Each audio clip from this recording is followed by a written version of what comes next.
not afraid, though the arrows fly by day. I am yours, you know my name. No fear ain't got a hold on me. I am not afraid, guarded by a shield of faith. I won't fall, cause you're my strength. No fear ain't got a hold on me.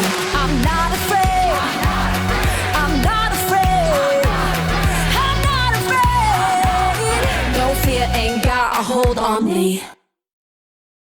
Hello, I am Maria Abbe.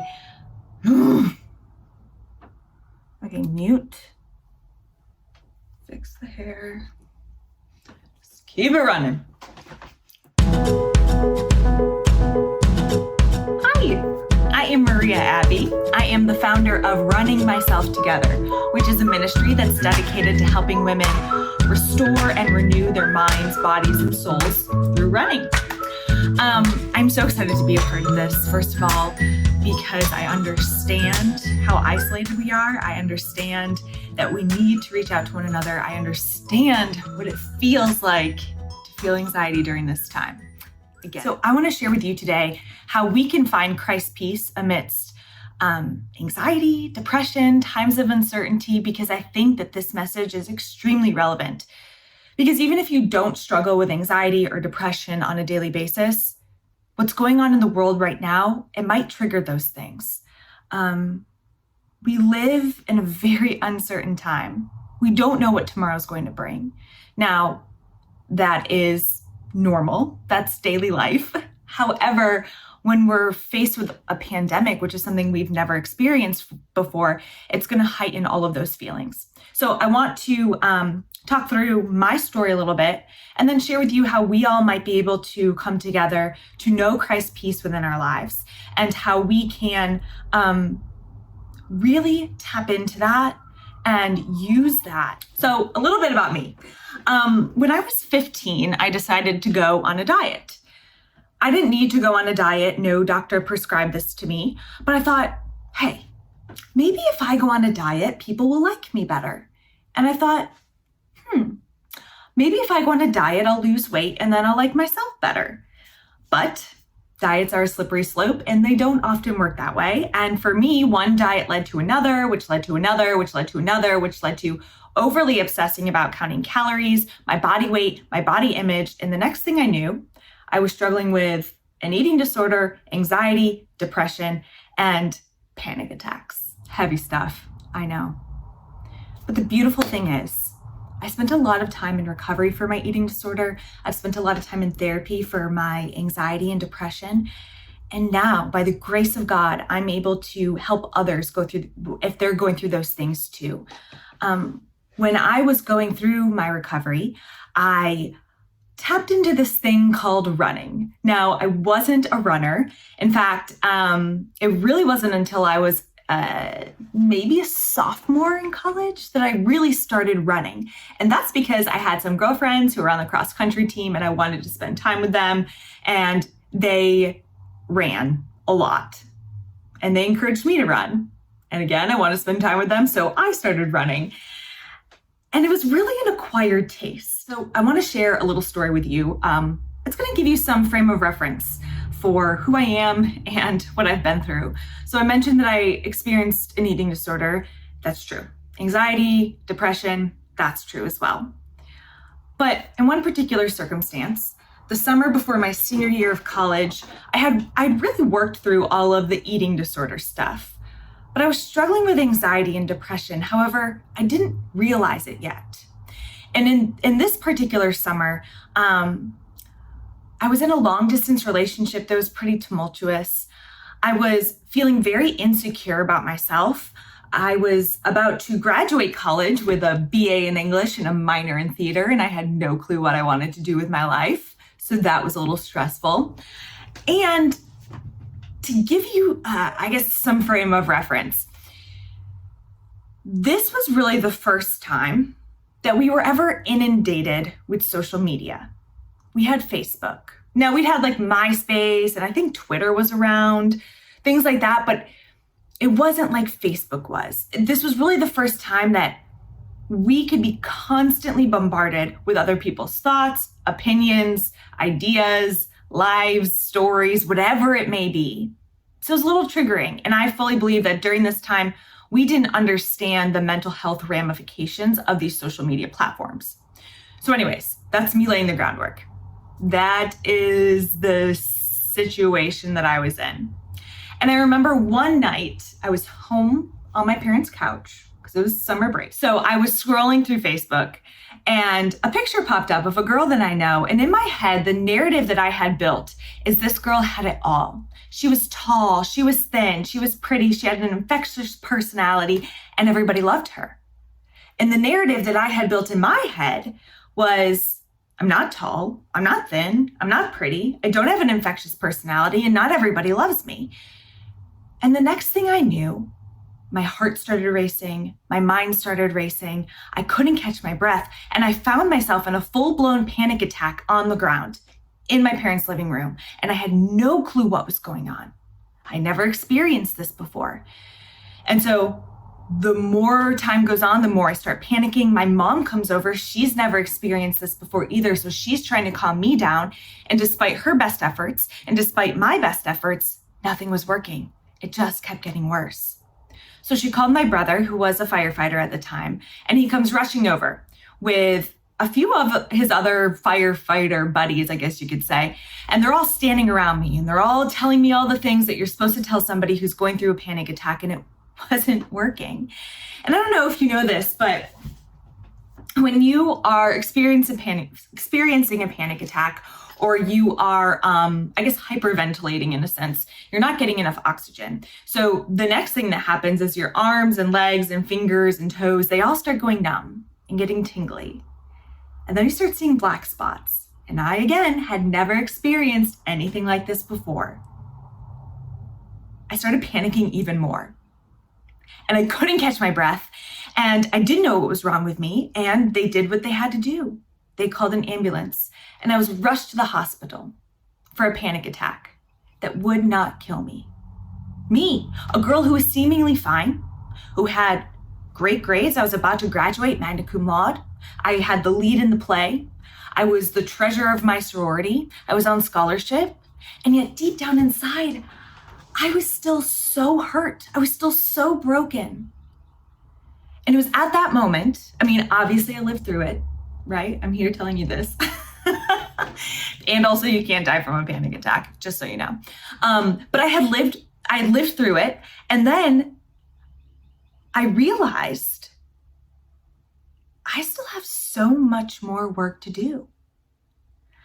And it was in that moment that God worked wonders, as he always does, because he's an amazing and he's a good father. And he placed a woman in my life who was fully committed and devoted to seeing me get better. She was a therapist who practiced cognitive behavioral therapy. And this therapy is really good for anyone who's struggling with anxiety or depression or eating disorders, because it literally helps you retrain your brain. So I spent a lot of time working with her through this stuff. Years and years, to be honest. And to be completely honest, I'm still in therapy. I still have a lot of traumas that have happened in my life that I have to work through. I've practiced lots of different kinds of therapy. I've seen lots of different kinds of therapists. So I am telling you all of this so that you know I get it. Like, I really do get it. I know what it feels like. And I can say all of this because I've lived it. I've experienced it. And I've come out the other side, because even though I still sometimes face anxiety and depression, I really do, I know Christ's peace. I know his love for me. And I want you to know that too, especially during this time, because it's not an easy time, my friends. It's not an easy time. And we're all feeling more isolated than we ever have before. So with all of that groundwork laid, I want to talk a little bit about this whole thing called social distancing.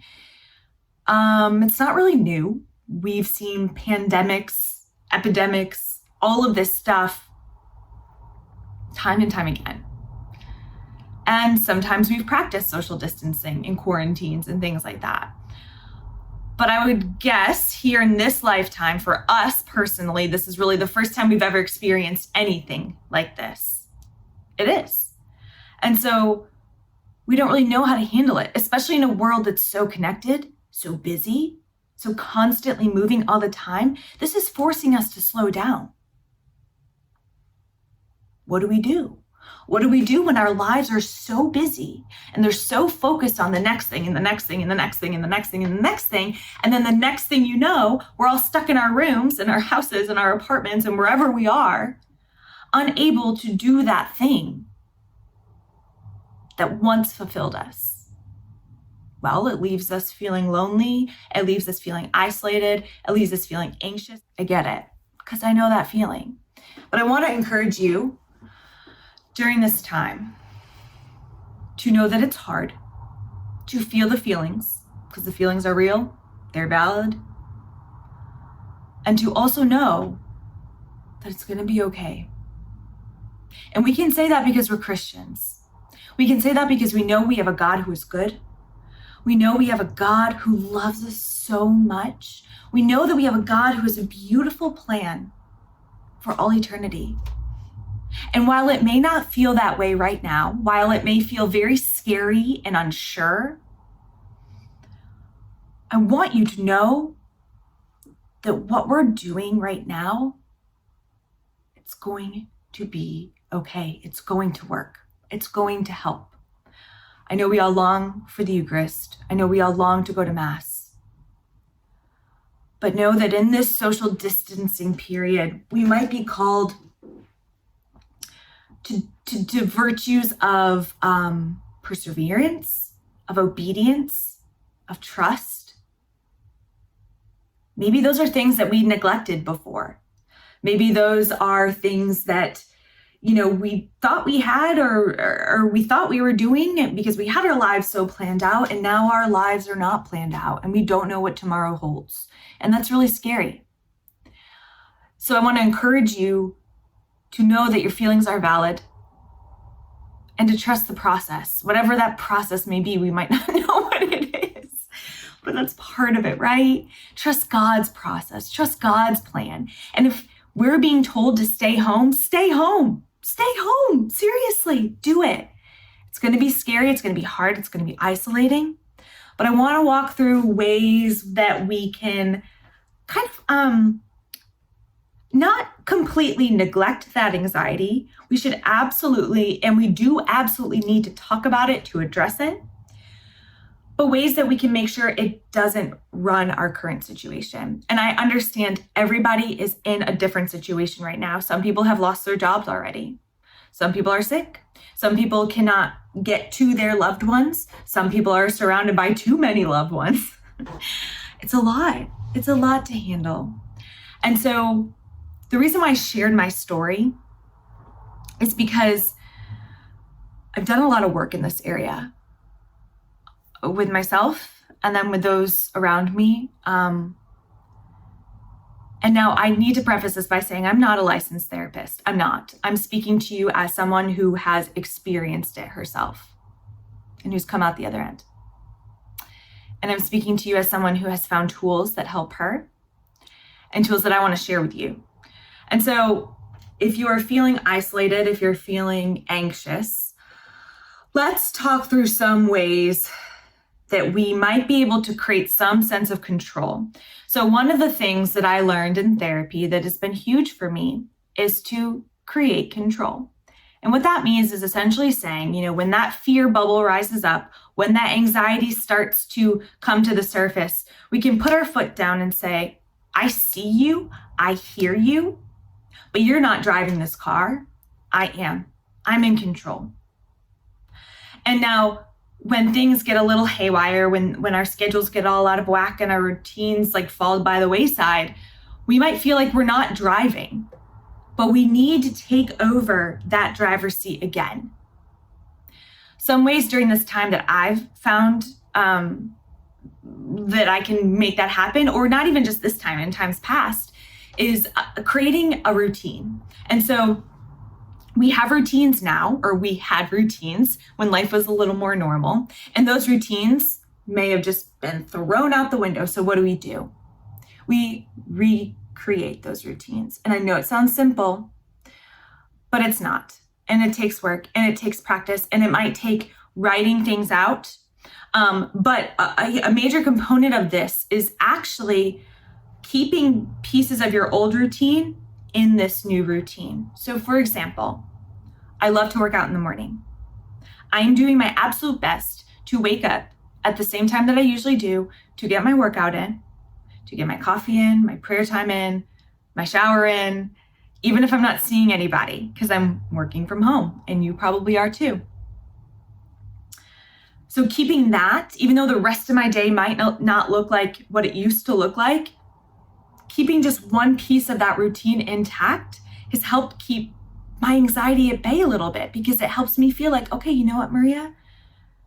You're not in control now, but you do have some control. You have control over how you react to this situation. You have control over how you frame your day, whether or not it actually goes that way. You have control over how you perceive your world right now. You have control over what you say to other people. You have control over what you consume, what content you consume. And so that is one step of this, creating a new routine, i.e. creating control in your life. And a part of that might be, just creating a schedule to begin with. Maybe your routine is so out of whack, so just completely thrown out the window that you need to create a brand new schedule.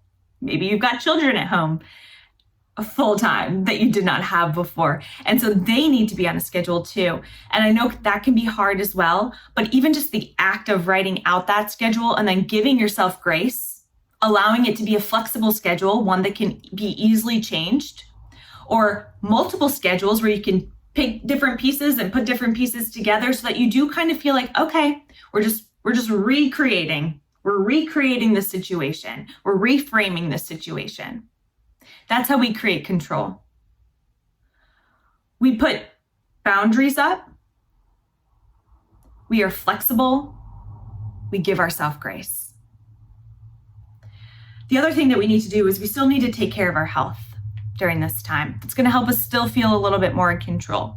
When we are sitting still all the time, when we are unable to connect with people in the way that we usually do, when we are sitting at our home desks and don't have the opportunity to get up and talk to some coworkers, it is absolutely crucial. It is absolutely crucial for us to take care of our physical health right now too. Some ways that you can do that, there are a ton of accounts that are a ton of gyms and accounts on social media that are posting workouts, that are doing live streaming workouts that you can take advantage of. And I would encourage you to write out and map out your workouts for the week. It doesn't have to be down to a T, but you could say, I am going to do a body weight workout on Mondays and Wednesdays and Fridays. You can search YouTube. You can search social media. They are out there. And feel free to reach out to me if you need some resources. I will also have resources on my social media, as well as my blog, which is runningmyselftogether.com. And most importantly, we need to take care of our souls. So when you're building that schedule, when you're building that routine, build in time for prayer, reflection, meditation. It can be whatever works for you. Again, give yourself grace. A lot of us are building new habits here too. Habits take time, they take consistency, they take practice. So something that I want to do more of is meditation. And there's a great app, it's called Hallow, Hallow. It is a Catholic app, Catholic meditation app. There's prayers in there. There are guided meditations. There are, examines. All the Catholic things are in there in this cute little app. A habit that I want to build is more quiet time like that. This is an opportunity. Again, a word that I'm going to use often is reframe the situation. This is an opportunity for me to reframe, right? My life was so busy before. I mean, it still kind of is, but it was very busy before. Now I have time to reframe that, to build a habit around daily meditation, around daily prayer, so that when life goes back to normal or goes back to a new normal, which it will, we can have those practices in place already. We can hit the ground running already. During this time, you are also going to feel a little more isolated. We can't get out. We can't even just go out and eat dinner with our friends or grab a drink with our friends or take our kids to the park. It's a lot different. So we need to connect. And I encourage you to find social media communities that you can connect with. I encourage you to call a friend, email a friend, write a letter, whatever it needs to do, make it consistent. Again, make that a habit. Maybe you didn't do that before. Now is the time. Now is the time. And maybe it's a set time every single day. 9 a.m., I'm going to send an email to somebody I love. 9 p.m., I'm going to send a text message to somebody I love. Build in times where you FaceTime with people. We have to be extremely intentional during this time, because during this time when things feel all awry, and they are, that anxiety is going to creep up. The more that we can build in these little practices, the more we'll feel a little more in control, a little less isolated, and a little more hopeful. I had mentioned working out. Now, as a certified run coach and as someone who turns to working out really mainly for her mental health, of course, for the physical health aspect, mainly for the mental health, this time is tough. We're confined in small spaces and it's hard. It's hard to work out during this time. So what can you do? Right now, as of March 19th, we can still go for walks and go for runs outside. Now, I'm going to preface all of that by saying that is not an absolute, okay? We still need to be careful. We still need to be prudent in what we do. And we still need to look at the world around us and say, does this make the most sense? Now, if you do decide to go out for a run or to go out for a walk, here are some guidelines. Run at odd times. Run at times where other people might not be out. I have noticed that a lot more people are actually out walking and out running because they're home. They're going stir crazy. We need this for our mental health. We really do. So try to go at odd times, maybe earlier in the morning or later in the evening, and do that. Make sure you're not, you're walking or running in safe spaces and you're walking or running with other people, socially distant. But there's a lot of factors to take in, right? Especially if you're a woman, I never encourage my clients, who are all women, I never encourage them to run in the dark or to run alone unless they are, in a well-lit and occupied space. So run at odd times, but stay safe. When you are running, don't touch your face after you have touched anything. And with that, don't touch anything. Don't touch handrails, crossing signs, water fountains. And if you happen to, don't touch your face until you wash your hands. Okay? These are all practices that we should be doing anyways, I think. Maybe this is a good reminder that, we got to take this stuff seriously. Also, don't run in large groups. And if you happen to run with other people, run far, far apart if you can. I try to run with people who are faster than me so that they're just naturally ahead of me. That seems to be working. But there are ways that you can get outside and that you can do those things right now. Of course, you always want to follow CDC guidelines, World Health Organization, whatever they say goes. But at this moment in time, we can still go out and run. Those are the guidelines that I would put into place. The other thing is, you can do workouts at home. I know it's not as fun, but I encourage you, if you have some other friends who want to also work out at home, but y'all are practicing social distancing, hop on a Zoom call. Zoom is free. You can sign up for a free Zoom account.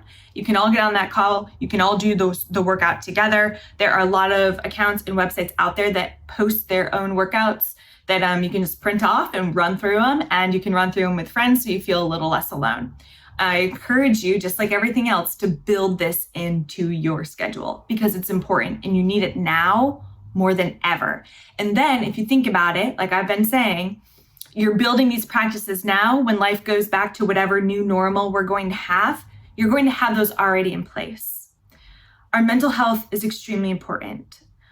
I would not want anyone to neglect their mental health during this time. If you are feeling anxious, if you're feeling unsure, if you're feeling overwhelmed,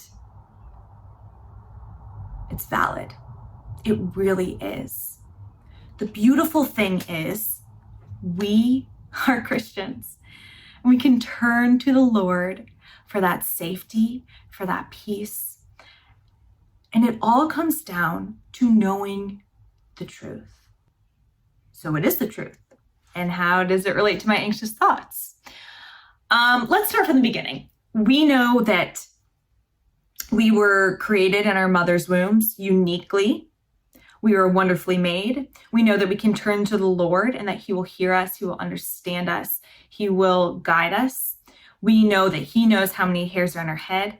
We know that he loves us unconditionally. What does that mean? That means without condition. What does without condition mean? It means that no matter what you are feeling or experiencing, the Lord loves you. I would even dare to say that the Lord Jesus Christ knows and is the perfect example of facing worldly anxiety. And to see that in action, we turn to Jesus in the Garden of Gethsemane. Luke chapter 22, I'm going to read it to you.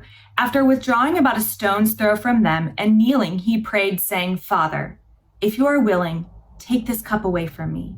Still, not my will, but yours be done. And to strengthen him, an angel from heaven appeared to him. He was in such agony, and he prayed so fervently that his sweat became like drops of blood falling on the ground. Do you know how stressed and anxious you have to be for your sweat to turn into drops of blood? Like, very anxious. Our Lord knows. And we can turn to our Lord to say, help me through this. You know what it feels like, mind, body, and soul, to be experiencing this right now. And in the Didache Bible, in their little footnote section under this passage, they say this: despite his agony, he placed himself in the Father's hands and abandoned himself to the fulfillment of the Father's will. The Father did not take away what Christ had to endure, but strengthened him to face our passion. Friends, can we be handed a better example of facing worldly anxiety than one from our Lord Jesus Christ? He turned to the Father, and the Father didn't take it away, but strengthened him to face his passion, and that's what he will do for us. The anxiety might still be there. We might feel unsure. But here's the thing. When we turn to him, when we surrender to him, when we give him everything, we are then strengthened. And I am a living testament. I'm a living testament to that being true. Because I struggle with anxiety. I do. Ask those around me. Read my blog. I struggle with anxiety. I take medicine for it too. And I still struggle with it sometimes. In those moments, even though I'm feeling anxious, even though it feels like the weight of the world is on my shoulders, I turn to him and I feel strength. Now, it may not be immediate, and it may not mean that the anxiety just like poof, vanishes, but it brings me back to the truth. And what is the truth? I am a daughter of the Most High King. He hears me, he sees me, he loves me. I am not alone, and he has promised me his peace. In this world you will have trouble, but take heart, for I have overcome the world. And that promise lives for you and for me too. We can have that. And now is the time. Now is the time to tap into that. So let's do that. Let's use this anxiety that we might feel, this fear that we might feel. Let us take this Acknowledge it. Yep, I see you. It's a scary time. Very true. And let's carry it and put it at the foot of the cross. Put it at the foot of the cross and say, Lord, strengthen me. Pray for your brothers and sisters, because we're all feeling this right now. It's not easy. It is not easy. The other day, I read an article in the National Catholic Register, and it's entitled, Are You Anxious? Do You Worry? The Divine Mercy Message is for You. This article caught me by surprise because it pulled from the Divine Mercy Messages to St. Faustina. And I want to read a couple of them. Now, this is what St. Faustina wrote in her journal, in her diary, of what the Lord spoke to her. And when you feel like you just can't trust, when you feel the fear bubbling up, acknowledge it, turn to the truth, and then remember these words, because they hit me like a ton of bricks. Do not fear. I will not leave you alone. Do whatever you can in this matter. I will accomplish everything that is lacking in you. You know what is within your power to do. Do that. We know what we can control. We do. We just talked about it. Our routines, our schedules, and even sometimes those get out of whack, but we always have backup plans, right? What we cannot accomplish, the Lord already knows. He's going to accomplish it. And even what we think we can't accomplish, He knows that He's going to do a greater job. And He'll take care of it. And those words there, they spoke to me. I want to read a couple more lines for you. You should not worry too much about adversities. The world is not as powerful as it seems to be. Amazing. Amazing. We have a good and gracious God. And I understand and recognize that it's hard. It is hard during this time because a lot of us are facing anxiety that we've actually never felt before. This is new territory for some of us. Know that your feelings are valid. Know that you're not alone. Know that you can turn to your friends, you can turn to your family. Know that you can control what you consume, that you don't always have to turn to the news. You don't always have to turn to social media. You can keep yourself in check that way. The biggest thing, know that we are in the Lord's hands. He's got us in the palm of His hand. So that is my final parting message to you. Reach out to me at any time, because I get it. You can email me at maria@runningmyselftogether.com, or you can head over to my website, runningmyselftogether.com, my Instagram, runningmyselftogether. I'm here. I hear you. I see you. You're not alone. I'm praying for you. Please pray for me. Please pray for the state of our world, and we will get through this